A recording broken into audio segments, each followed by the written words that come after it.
Hello everyone, my name is Professor Nilesh Khanderia from Noble Group of Institution। चलिए last lecture में हमने सम number 5 और सम number 6 complete किया था।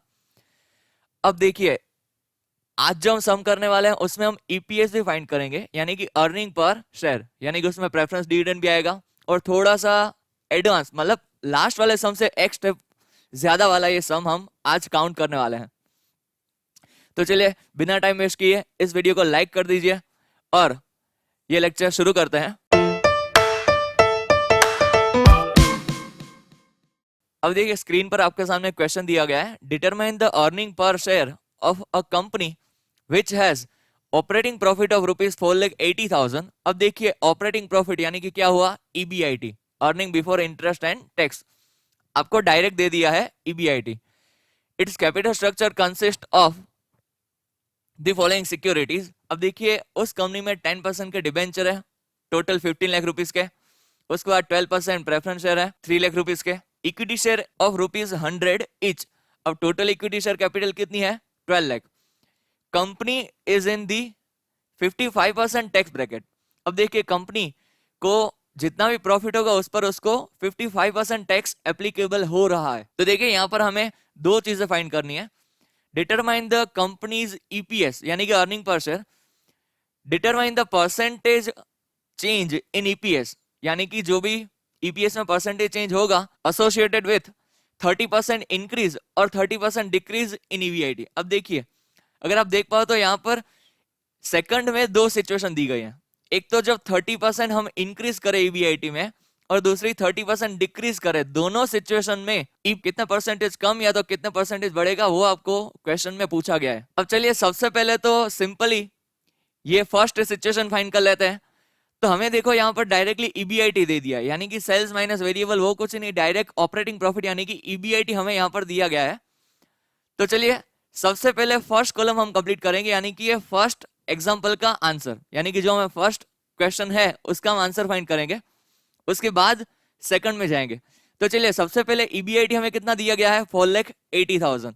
तो चलिए सिंपल यहाँ पर लिख लेते हैं 4,80,000। अब उसके बाद ईबीआईटी में से हम क्या माइनस करते हैं, हर बार इंटरेस्ट। अब देखिए इंटरेस्ट के लिए हमें यहाँ पर डिवेंचर दिए गए हैं, यानी कि जितना भी हम उस पर इंटरेस्ट पे करेंगे उतना हम यहाँ से माइनस करेंगे। तो चलिए यहाँ पर अगर देखो आप 15 लाख के डिवेंचर्स आपकी कंपनी ने इश्यू किए हुए हैं और वो उसका इंटरेस्ट रेट कितना है, 10%। तो चलिए सिंपली देख लेते हैं। तो चलिए यहाँ पर सिंपली देख लेते हैं 15 लाख, उसके हमें कितने परसेंटेज निकालने हैं, 10%। तो हम क्या करेंगे, सिंपली इंटू 10 डिवाइड बाय 100। आपके पास अगर परसेंटेज वाला आपके पास अगर परसेंटेज वाली स्विच है तो आप डायरेक्ट परसेंटेज भी क्लिक कर सकते हो, तो आपको यही आंसर मिलेगा। अब देखिए पूरा इंटरेस्ट कितना आया, 1,50,000। तो सिंपली हम यहाँ पर लिख देंगे 1,50,000। ईबीआईटी में से माइनस इंटरेस्ट करते हैं तो हमें मिलता है ईबीटी। तो चलिए देख लेते हैं ईबीटी हमें कितना मिलेगा, 4,80,000 माइनस 1,50,000। तो कितना आया ईबीटी, 3,30,000। तो चलो लिख देते हैं यहाँ पर 3,30,000। चलिए यहाँ पर ये ईबीटी हमें मिल गया। अब देखिए ईबीटी में से हम क्या माइनस करते हैं, टैक्स। तो यहाँ पर कंपनी को टैक्स कितने परसेंट से एप्लीकेबल हो रहा है, वो कौन से ब्रैकेट में आ रही है, 55% वाले ब्रैकेट में ये कंपनी आ रही है। तो सिंपली जितना भी प्रॉफिट होगा उसका कितना परसेंट टैक्स देगी, 55%। सर रियल में इतना होता है, अगर आप ओवरऑल कैलकुलेशन करोगे तो अराउंड 50% के आसपास कंपनी टैक्स पे करती है अगर बड़ी कंपनी हुई तो, क्योंकि 30% तो सिंपल रेट से टैक्स लगता है। उसके बाद सरचार्ज, पता नहीं क्या क्या, कॉर्पोरेट टैक्स, डीडीटी मतलब डिविडेंड डिस्ट्रीब्यूशन टैक्स, बहुत सारे टैक्स अगर आप कंपाइल करोगे तो 40-50% जितना टैक्स रियली में कंपनी को हो ही जाता है। तो चलिए यहाँ पर 3,30,000 कंपनी ने अर्न किए, उसमें से 55% वो टैक्स पे करेगी, यानी कि 3,30,000 का हम कैलकुलेशन कर लेते हैं इंटू 55 डिवाइड बाय 100। तो कितना आया, 1,81,500 कंपनी क्या करेगी, टैक्स पे करेगी। तो सिंपल यहां पर लिख देते हैं 1,81,500। यहां पर चलिए हो गया। अब ईबीटी में से हम क्या माइनस करेंगे, टैक्स। तो हमें क्या मिलेगा, ईएटी यानी कि अर्निंग आफ्टर टैक्स, या तो आप बोल सकते हो पीएटी, प्रॉफिट आफ्टर टैक्स। तो चलिए सिंपली माइनस कर लेते हैं। तो चलिए सिंपली कैलकुलेशन कर लेते हैं, 3,30,000 माइनस 1,81,500 हमें कितना प्रॉफिट मिला, 1,48,500। तो चलो हम लिख देते हैं यहाँ पर 1,48,500। चलिए उसके बाद हमें यहाँ पर क्या फाइंड करने के लिए बोला है, ईपीएस, यानी कि उससे पहले हम प्रेफरेंस डिविडेंड पे करेंगे और उसके बाद जो मिलेगा वो किसके, उसके बाद जो मिलेगा वो किसकी अर्निंग होगी, हमारे इक्विटी शेयर होल्डर्स की। तो चलिए यहाँ पर देख लेते हैं प्रेफरेंस शेयर कितनी अमाउंट के हैं, 3 लाख रुपीस के। आप कितना रेट ऑफ डिविडेंड उनको पे कर रहे हो, 12%। तो सिंपली 3 लाख का 12% हम करेंगे, उतना हम उनको डिविडेंड देंगे प्रेफरेंस शेयर होल्डर्स को। तो चलिए 3 लाख इंटू 12 डिवाइड बाय 100, तो कितना आया, 36,000 रुपीज आप प्रेफरेंस शेयर होल्डर्स को डिविडेंड पे कर रहे हो। तो सिंपली हम यहाँ पर लिख लेते हैं 36,000। अब हम क्या करेंगे, सिंपली प्रॉफिट आफ्टर टैक्स में से प्रेफरेंस डिविडेंड माइनस करेंगे, उसके बाद जो भी हमें मिलेगा वो क्या होगा, earning available to equity share holders, यानी कि वो 100% किसके लिए है, इक्विटी शेयर होल्डर्स के लिए। तो चलिए माइनस कर देते हैं, 1,48,500 माइनस 36,000, तो हमें कितना मिला, 1,12,500। तो चलो सिंपली हम यहाँ पर लिख देते हैं 1,12,500। तो चलिए अब ईपीएस का फॉर्मूला हम पता नहीं सेमेस्टर 2 में से पढ़ते आ रहे हैं, earning for equity share holders divide by number of equity share. तो सिंपली हम यहाँ पर देख लेते हैं, नंबर ऑफ इक्विटी शेयर हमें यहाँ पर दिए गए हैं, डायरेक्टली तो नहीं दिए गए हैं, लेकिन यहाँ पर हमें इक्विटी शेयर की इंफॉर्मेशन दी गई है। कितनी अमाउंट है टोटल, 12 लाख, देख सकते हैं अब यहाँ पर। और पर शेयर यानी कि एक शेयर कितने का है, 100 रुपीज का। देखिए सिंपली हम डिवाइड करेंगे तो हमें नंबर ऑफ इक्विटी शेयर मिल जाएंगे। देख लेते हैं, 12 lakh total equity share capital है, डिवाइड बाय पर शेयर कितने का है, 100 का। तो डिवाइड हम करते हैं तो हमें नंबर ऑफ इक्विटी शेयर कितने मिल रहे हैं, 12,000। तो सिंपली यहाँ पर हम लिख देंगे 12,000। अब देखो आपको इसको डिवाइड करना है, यानी कि जो भी अर्निंग इक्विटी शेयर होल्डर के लिए बच रही है उसको आप क्या करोगे, डिवाइड करोगे नंबर ऑफ इक्विटी शेयर के साथ। तो चलिए सिंपल यहाँ पर कर देते हैं 1,12,500 डिवाइड बाय 12,000। तो कितना हमें ईपीएस मिला, 9.375, यानी कि मैं सिंपली 9.38 लिख दूं तो चलेगा। तो चलिए यहाँ पर लिख देते हैं 9.38। हाँ, ईपीएस हमेशा रुपीस में रहेगा। आप अगर पीछे लिखोगे तो क्या क्या लिखोगे, रुपीज, यानी कि 9.38 पर शेयर इक्विटी होल्डर्स को प्रॉफिट यानी कि अर्निंग हो रही है। हम डिविडेंड कितना भी डिक्लेयर करें, ईपीएस इतना मिले, इतना उनके पार्ट में ईपीएस यानी कि अर्निंग पर शेयर कितना आ रहा है, 9.38 रुपीज पर शेयर। यानी कि अगर मेरे पास 100 शेयर्स हुए तो मैं मल्टीप्लाइड बाय 100, यानी कि मुझे 938 रुपीज मेरे लिए प्रॉफिट बच रहा है कंपनी में। तब चलिए शुरू करते हैं सेकंड सिचुएशन। देखिए इसमें हमें दिया गया है determine the percentage of change in EPS, यानी कि हमें ईपीएस में कितने परसेंटेज चेंज हो रहा है वो हमें फाइंड करना है। सिंपल ईपीएस भी नहीं, उसके परसेंटेज। कौन सी दोनों सिचुएशन में, जब ईबीआईटी इंक्रीज होगा 30% और डिक्रीज होगा 30%। तो चलिए सिंपली पहले हम इंक्रीज वाली सिचुएशन देख लेते हैं। ठीक है, ईबीआईटी पहले हमें दिया कितना गया है, 4,80,000 रुपीज। अब हम इसमें कितने प्लस करेंगे, 30% हम प्लस करेंगे। तो सिंपली यहां पर पहले हम देख लेते हैं कि 30% पहले तो कितने होते हैं, 4,80,000। अगर मुझे इसका 30% निकालना हो तो मैं क्या करूंगा, सिंपली इंटू 30 डिवाइड बाय 100। तो पहले मैं इंक्रीज कितने करूंगा, 1,44,000 में इंक्रीज करूंगा, किसमें, 4,80,000 है। तो simply after increasing 30% total amount क्या होगी, तो मैं यहां पर 4,80,000 प्लस कर देता हूं। तो 6,24,000 टोटल ईबीआईटी हो गया। चलिए यहां पर ईबीआईटी हमारा हो गया 6,24,000।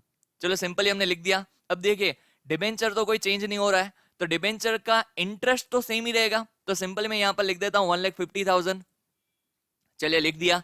उसके बाद ईबीटी हमें कितना मिलेगा, यानी कि ईबीआईटी में से हम इंटरेस्ट माइनस करेंगे तो हमें ईबीटी कितना मिलेगा, सिंपली कैलकुलेट कर लेते हैं, 6,24,000 माइनस 1,50,000, तो हमें कितना मिला ईबीटी, 4,74,000। तो सिंपली हम यहां पर लिख देते हैं 4,74,000।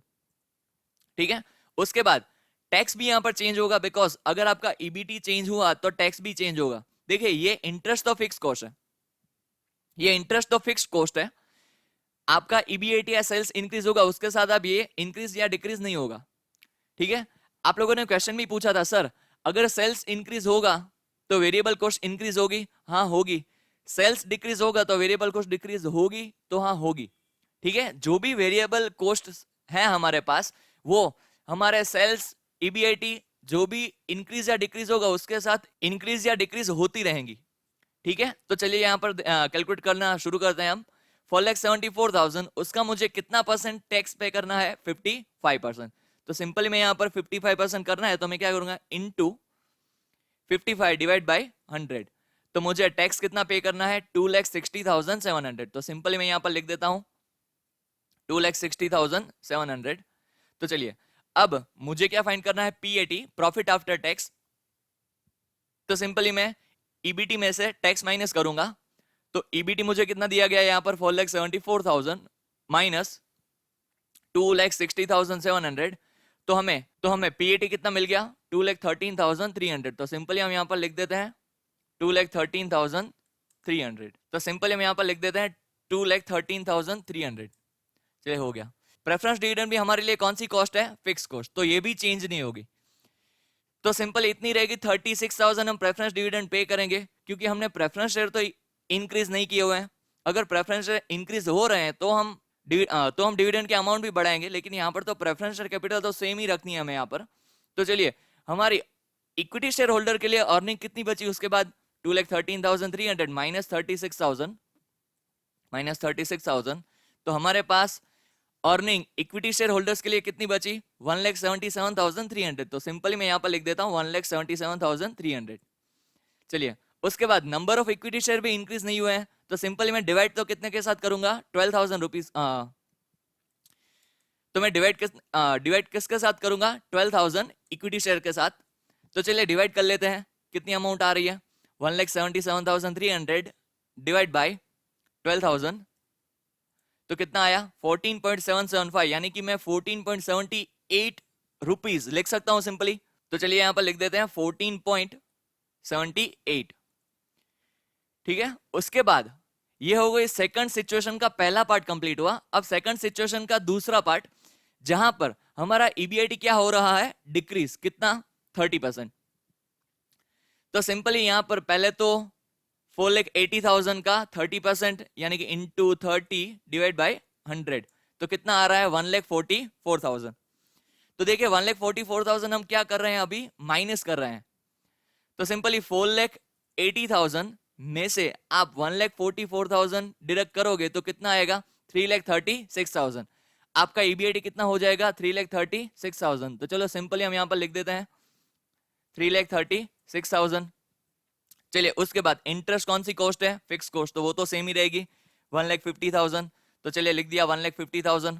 अब हमें क्या फाइंड करना है? ईबीटी, यानी कि ईबीटी अगर हम देखें तो कितनी आएगी हमारी? 3,36,000 में से मैं क्या माइनस करूंगा? 1,50,000। 3,36,000 में से मैं क्या माइनस करूंगा? 1,50,000। तो मेरे लिए ईबीटी बचा कितना?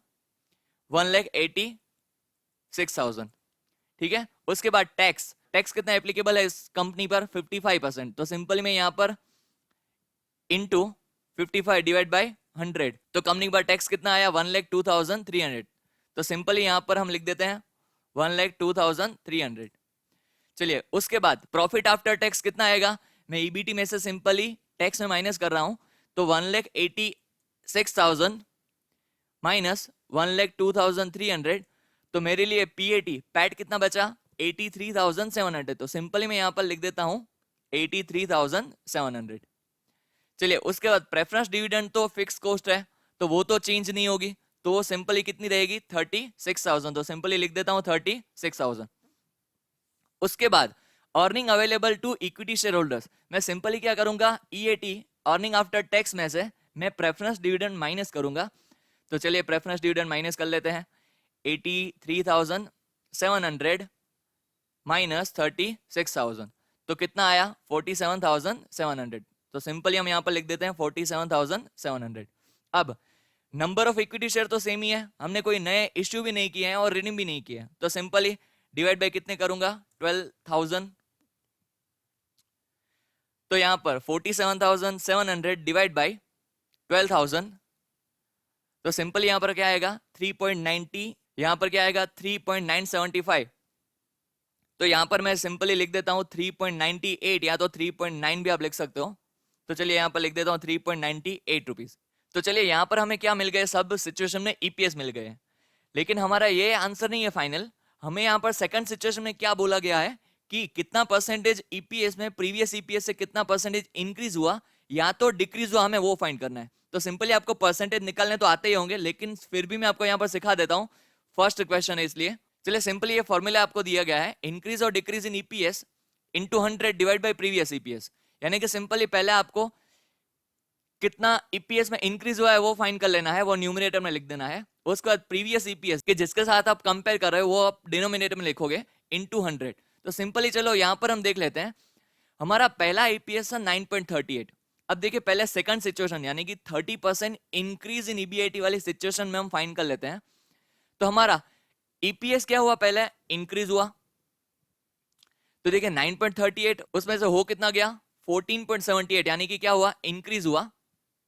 तो चलिए यहां पर सिंपली हम न्यूमरेटर लिख लेते हैं 14.78 माइनस 9.38, यानी कि मुझे यहां पर सिंपली क्या मिला, न्यूमरेटर मिला कि कितना ईपीएस इंक्रीज हो रहा है प्रीवियस से, इनटू 100 डिवाइड बाय 9.38 में करूंगा। तो चलिए यहां पर सिंपली कैलकुलेट कर लेते हैं। देखिए 14.78 माइनस 9.38, आंसर मिला 5.4। देखिए ये तो मुझे सिर्फ न्यूमरेटर का आंसर मिला। अब मैं इसके साथ क्या करूंगा, इनटू 100 डिवाइड बाय कितने करूंगा 9.38, तो मुझे आंसर मिला 57.569। यानी कि मैं सिंपल यहां पर क्या लिख दूंगा 57.57। ठीक है, अब यहां पर मैं लिख देता हूं 57.57 परसेंटेज इंक्रीज इन ईपीएस। ये मेरा फाइनल आंसर हो गया। चलिए उसके बाद सेकंड सिचुएशन यानी कि उसके बाद वाली सिचुएशन में क्या हो रहा है, ईबीआईटी हो रहा है डिक्रीज। क्या हो रहा है, ईबीआईटी डिक्रीज। तो सिंपली मैं वो भी फाइंड कर लूंगा। तो उसमें से अगर हम कंपेयर करें तो देखिए यहां पर ईपीएस कितना है 9.38 और यहां पर कितना हो गया 3.98, यानी कि क्या हुआ, ईपीएस डिक्रीज हुआ। क्या हुआ, डिक्रीज हुआ। चलिए फॉर्मूला तो यही रहेगा, इंक्रीज और डिक्रीज इन ईपीएस, लेकिन यहां पर क्या हो रहा है, डिक्रीज। तो चलिए कैलकुलेट कर लेते हैं। 9.38 में से अगर मैं 3.98 माइनस करूंगा तो मुझे क्या मिलेगा, decrease in EPS into 100 divide by previous EPS. देखिए प्रीवियस ईपीएस क्या है 9.38, तो सिंपली देखिए हम कैलकुलेट कर लेते हैं। चलिए कैलकुलेट कर लेते हैं। 9.38 माइनस 3.98 मुझे कितना मिला 5.4, लेकिन वो तो किसका आंसर है, सिर्फ न्यूमरेटर का। किसका आंसर है, सिर्फ न्यूमरेटर का। अब मैं इसमें क्या करूंगा, इनटू 100 डिवाइड बाय कितने करूंगा 9.38। तो सिंपली इसका भी हमें आंसर कितना मिला 57.57 परसेंटेज में लिखूंगा, बिकॉज 569 है तो मैं सिंपली 57 ही लिखूंगा। तो चलिए यहां पर हम लिख देते हैं 57.57 परसेंटेज डिक्रीज इन ईपीएस। तो चलिए यहां हमारा सम हो गया कंप्लीट। दोनों सिचुएशन हमने फाइंड कर लिया है। चलिए ये वीडियो यहां तक ही है। वापस मिलते हैं नेक्स्ट वीडियो में। Thank you for watching this video. Like करिए, शेयर करिए, सब्सक्राइब करिए, और अगर आपको कोई भी क्वेरी है तो इसी के नीचे आप कमेंट कर सकते हो। Thank you for watching, take care, bye bye.